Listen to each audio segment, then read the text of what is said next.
Okay, what I'm going to do is to reseal this door. I'm going to get rid of all the stains that are at the bottom here.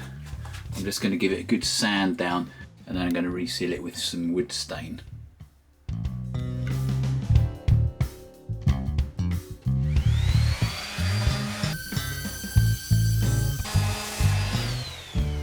Okay, that's sanded down, it's got rid of the sort of staining. There's still a bit of veneer here that's come off, but I might just paint over it, and that should hopefully help. I'm going to use this rustic oak wood stain from Wilko's, which unfortunately is just closed.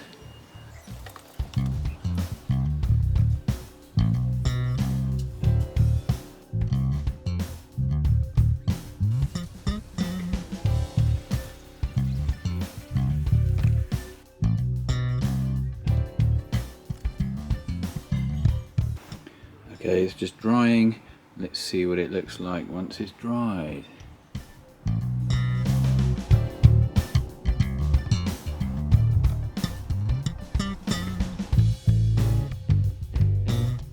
Great, that sorted the door out pretty well in the end.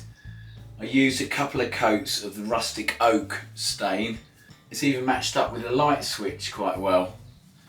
And you can't see that horrible nasty mark at the bottom anymore. So that's good.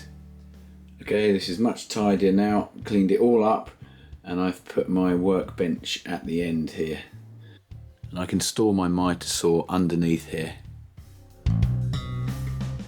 All the wooden crates that I made on a previous video work quite well, stacked up here.